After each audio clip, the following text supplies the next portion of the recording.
All right, hey there, and welcome to MSL 202, Lesson 17 on offensive operations at both the squad and platoon level. My name is Captain Silver Beatty, and I'm an APMS with the University of Montana Grizzly Battalion, and I'm going to be leading you through this lesson today. Now, if you've watched my videos before, you already know that QR code right there is going to take you to a live website version of this exact same lesson. Now, what are the pros of that? Number one, you have it on your own device. You can go through it at your own pace, and there's some embedded links in there that you can click on that can take you to outside additional resources. Now, another pro is that depending on when you're watching this, there may have been some updates to this curriculum, very slight ones typically, but this is being recorded in January of 2025. So if you're watching it at a later date, there might have been some changes that link is going to take you to with a more updated version. So let's get right into this. Right there, those are your read aheads and other resources that you can access. There's one there, the offensive operations read ahead. Now, we call that a read ahead, but it's a longer document that has a lot more information that isn't going to be covered within the lesson, but pertains to offensive operations. So feel free to click on that if you're on that QR code, and you can review that on your own. And then, of course, there's a link back to this exact same video that you can watch at a later time and get some more information. Now, anytime you see one of those think about it or what do you think slides, I really hope that you actually take time to pause the video and think through what you would answer to this if we were in a face-to-face conversation. So when we're talking about offense and defense, I want you to get your mindset into this idea of team sports, like maybe football, whether you're a fan or you've played something like that in the past. With those experiences, what do you think the advantages or disadvantages might be of having an offense? And on the same token, what could the advantages and disadvantages be of having a defense? Now, hopefully you're really getting into this mindset of offense versus defense and the advantages of the offense in terms of the disadvantages of our defense. Now, we're going to watch a quick video together, and it's from a movie that you may have seen called Saving Private Ryan. And in this video, we're going to watch the Normandy landing, which was known as Operation Neptune, which happened June 6th of 1944, or D-Day, which of course we know was during World War II. Now, this was the largest seaborne invasion in history at that point. It was actually the beginning of the invasion of German-occupied Western Europe. Now, this operation actually facilitated the liberation of France from Nazi control, and that contributed ultimately to the Allied victory in the war. Now, these amphibious landings were preceded by aerial and naval bombardment and a massive airborne assault. It was comprised of 24,000 soldiers from the US, from Britain, and Canada. Now, the Normandy coast was divided into 5 sectors. These were Utah, Omaha, Gold, Juneau, and Sword beaches. Now, for this video, we're really focused on the Utah and Omaha beach. Okay, that's where this is happening. Unfortunately, the strong winds that day actually pushed all the landing craft east of where they'd intended to land, and the men ended up reaching that beach under heavy machine gun fire from concrete fortified positions and gun emplacements, which overlooked that beach. Now, the beaches were already mined, and they had a lot of obstacles. They had wooden stakes, they had metal tripods, there was barbed wire, and that made this task of actually assaulting forward far more difficult than they had anticipated. So the Allies ended up suffering major casualties throughout this entire assault, the heaviest occurring at Omaha, which you're going to see in this video. The German casualties there were still around 1,000, but the Allied were over 10,000, with just over 4,400 actually confirmed dead. Now we're gonna get into this clip, and as you're watching, I would love for you to just take some mental notes, maybe write a few things down, even have a Word doc open off to the side. Keep that open for the rest of this video. And with those notes, I want you to really focus on the strengths and the weaknesses of both the offensive and defensive actions as you watch through this. Now, as a quick disclaimer, this video clip is pretty loud. It's very warlike, and there is a little bit of gore within it. You're going to see some stuff. So just keep that in mind before you actually start watching it, and then I'll meet you on the back side of it.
weapons! Follow me!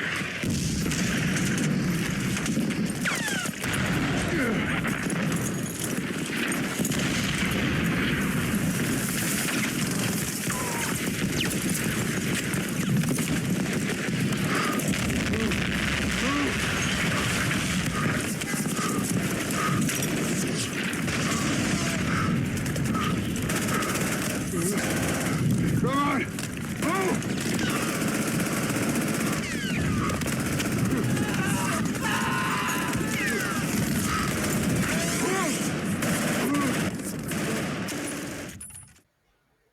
Okay, so after watching that, who was on offense during this operation?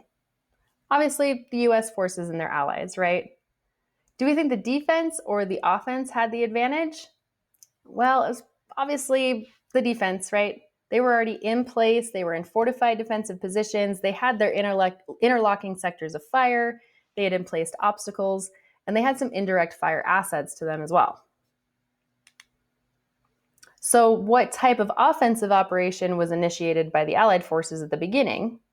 Well, that was a large-scale attack, right, on that beachhead, and they were attempting to seize the terrain and destroy enemy assets. That was the entire point of that assault. Now, in watching that, is it safe to assume that you're always going to have a platoon size, so 40-ish people, element to conduct your offensive operations? Well, no, never, right? Because the enemy always has a say. And they have a vote, and once that attack is initiated, teams can find themselves doing squad missions. So just a few people doing something that usually 9, 10, 11 people are doing.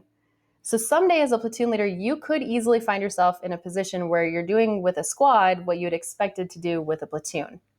And with that, we have to remember that we have to be flexible, adaptable, have some additional courses of action ready, and understand that things change. We have to adapt to that. So now let's go back. Think about a time as a college student that you have volunteered on a project with a team. Maybe you did that in high school as well. Maybe you do it off to the side. In one of those times, did you ever end up being one of the only people left to complete that task? I know for me, that's why I typically hated group projects, because there always ended up being one person that pulled everything together, right? Now, how does that relate to the squad and why? But let's try to take our own experiences from our past and place them into this military context here. Okay, so now that we have some background, we're thinking about offensive operations. What do I want you to know by the time you're done with this video and with me today? Well, I want you to be able to explain the purpose of offensive operations. There's some primary purposes and some additional ones. I want you to know the 4 characteristics of offensive operations and how they all work together. And then I want you to be able to describe the types of offensive operations. You've probably heard some in the past, and there might be a couple in here that you've never heard of before. Now, as a heads up, we're not going to go deep into the weeds on how to conduct any of these operations, what they look like, what the right way to plan them is. We're not doing any of that. We're actually just going to focus on what is an offensive operation and the overall purpose and how and why they're conducted.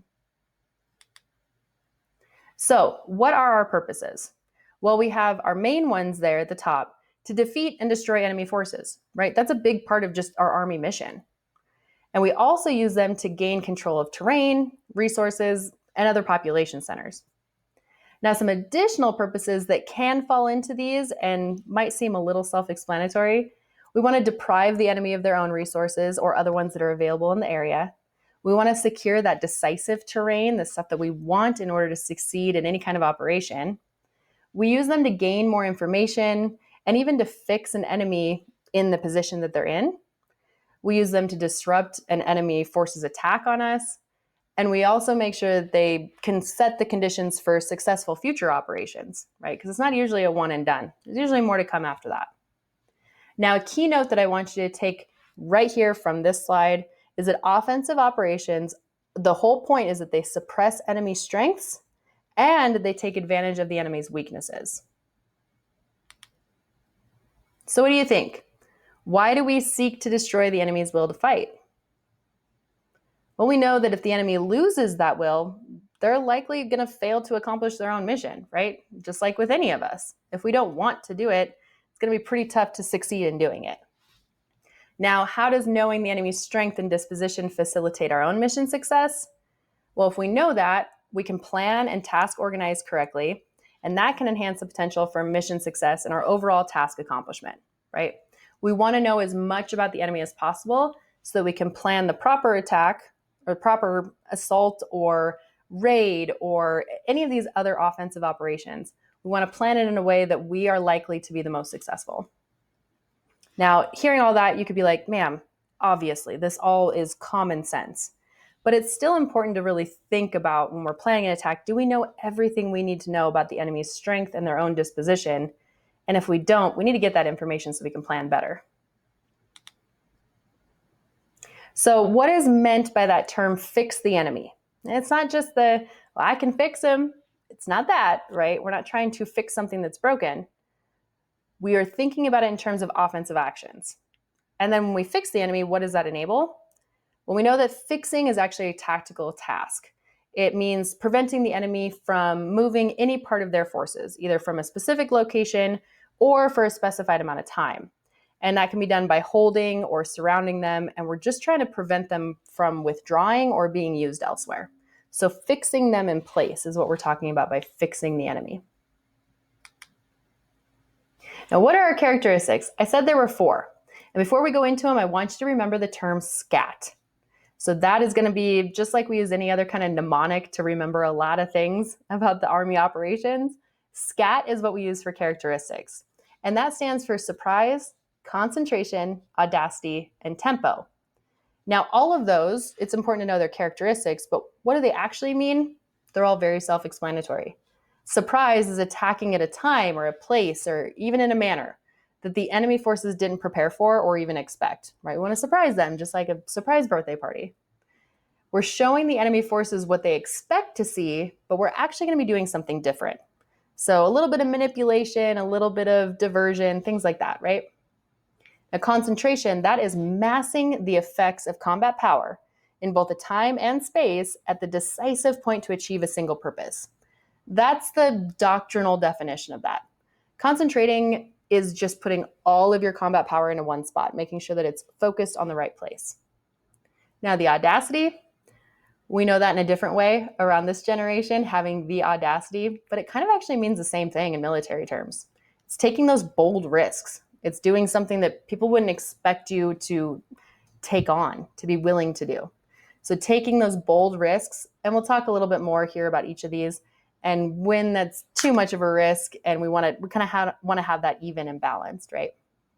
And then with tempo, that's just that speed, rhythm, keeping our operations going over time with respect to the enemy. So we're either pushing fast, we're taking it slower, but keeping that tempo going. Now with surprise, we're going to talk about the infantry platoon because that's typically what we teach in ROTC is at the basic infantry level. So how do they achieve surprise? Well, they do it by conducting thorough reconnaissance and surveillance. They have to confirm that enemy disposition, determine what actions they're prepared for, and then, of course, identify opportunities to exploit them in unexpected ways. They also achieve that by changing the tempo of operations or accepting risk in a way that the enemy wasn't able to anticipate. They also do it by conducting counter recon or employing their stealth, disrupting communications to deny the enemy situational understanding of what's going on. And then we can also do it by striking the enemy from an unexpected direction at an unexpected time and with a combination of our capabilities that they're not able to defeat. So that's the overall idea of how we can use surprise to our advantage. What about concentration? How do we achieve that? Well, we have to have careful planning and coordination so we can synchronize our efforts. And that's based on a thorough terrain and enemy analysis, and of course, accurate reconnaissance and surveillance. Just like we use with surprise, we have to have that information. We also achieve it through designating a main effort and then allocating resources to support that main effort. We use it or achieve it by integrating effects from our higher level assets. So we bring other things in like indirect fires, Army joint multinational aviation assets, even electromagnetic warfare. And of course, we achieve it by maintaining our continuous information flow. We have to keep our operations synchronized, so that communication has to be top tier. What about audacity? Well, we demonstrate that through building flexible plans, making sure they're adaptable, make sure our leaders can adapt to those changing circumstances. We are always maintaining situational awareness. We have to be able to identify and take advantage of the opportunities that come to us. We have to understand the true value of an objective to this larger operation and the risks that are involved. What risks are you willing to take to get this bigger objective, bigger operation going? Now, we also demonstrate it through maintaining that continuous communication. We have to ensure that everybody is aware of any changes to our plan, and we can always request additional support. That way we can mitigate unnecessary risks that might be involved. What about tempo? How do we control that? Well, we have to streamline our planning, preparation, and any recovery activities to start movement more quickly than expected from maybe a previous action. We have to move more quickly than the enemy expects us, especially across restrictive terrain. And that can be tough. We have to be able to engage the enemy at multiple locations within a short amount of time or simultaneously. And then we also control it by maintaining our situational awareness and audaciously exploiting opportunities as they come up. So now, do you see how all of these characteristics actually work together? And ultimately, you need to have the right information, accurate information, and a good communication with everybody involved to make any of these work. So now I want you to apply this for a moment. Speaking through all of those, we have 4 of them, right? Surprise, concentration, audacity, and tempo. Thinking through those, which one and how do they enable greater potential for mission success? And how can not having one of those actually impact or jeopardize our mission? If we don't have surprise in some sort of surprise element involved in our offensive operation, how can that hurt us? And if we're controlling the tempo, how does that help us? So what do you think here? Why do you think it's necessary for the squad to know the offensive operations, not just the actions on contact or our battle drills? Well, the actions on contact and our battle drills actually feed into our offensive operations. So squads that don't understand the actual operation that we're doing don't really understand their own place within that bigger picture. So think about it in chess terms. If you understand how each piece moves on the chessboard, can move around, well, that makes you a good chess player, decent chess player. If you understand how each piece actually interacts with the other pieces, in some sort of a strategy, that actually allows you to use those pieces more effectively and can make you a winning chess player. So understanding it to a deeper level is what's going to make you actually win. So what are our types? Well, we're going to talk about 4 of them here. We've got our movement to contact, we've got an attack, we've got an exploitation, and a pursuit. And again, we're not going to use this lesson to write out a playboard of exactly how all of these things move, because all of them look a little different depending on your terrain, your enemy, your element, the size that you have. So there's really no right way to show you how to do it, but there are some pieces that are important to understand about each type. So with movement to contact, we use that to establish or regain contact with our enemy in order to develop the situation more. With attacks, those are meant to defeat enemy forces and then seize and secure any kind of terrain. Exploitations, those usually follow a successful attack, and they're meant to disorganize the enemy in more depth.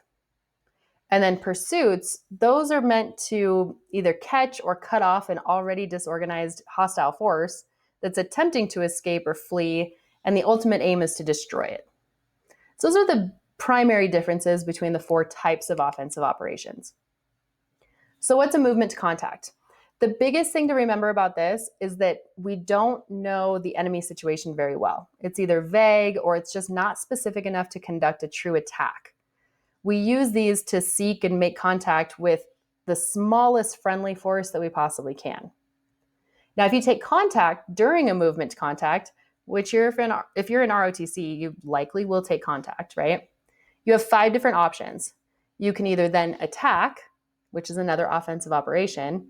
You can defend, you can bypass, you can delay, or you can withdraw altogether. That's all going to depend on the situation itself, the enemy disposition, how many people you have. It's a lot of different ways. So you as a leader need to already have a plan for what you're going to do if you receive contact. Now, the difference between movement to contact and in an attack, you actually know more information about the enemy. So they differ in a way that the knowledge enables us to synchronize and employ our combat power more effectively. So if we don't know the location, we don't know the size, we're in a movement to contact operation. If we know the location of the objective, we know the size, or we assume the size, then we're planning an attack. So the difference between the two, the movement is the same. There's still an objective involved, but you know a lot more about the enemy when you're planning an attack. Now, exploitations and pursuits, those are higher level things that we won't dive too deep into. The exploitations, those are meant to kind of disintegrate enemy forces to the extent that they just have to surrender or retreat. So exploiting their weaknesses to a level where they just cannot fight back. They have no choice. So we're taking advantage of a lot of tactical opportunities. It's important to understand that division and higher headquarters actually plan these, and then you might be part of it as an ongoing operation. Now with pursuits, these are usually different as well. They're meant to kind of chase the enemy. We're either going to catch them or cut them off when they're trying to escape. So the idea here is to completely destroy them. We're using rapid movement. We are causing some decentralized control and having that because we're in multiple places. We have to retain a lot more mobility than the enemy force. And they usually follow successful exploitations, which remember follow successful attacks. And the purpose is the complete destruction of that enemy force before they can even reorganize. Now, these are generally done at a company platoon level as part of a bigger force. So those are your 4 types, but of course we have variations to those types, right? So in the past, before you came into this lesson, you may have thought that an ambush and a raid were a type of offensive operation. They're actually a type of attack. I know that might just be semantics, but it's still important to understand that there's a difference. So with movement to contact, the different types might be search and attack or cordon and search. And maybe you've heard those terms before.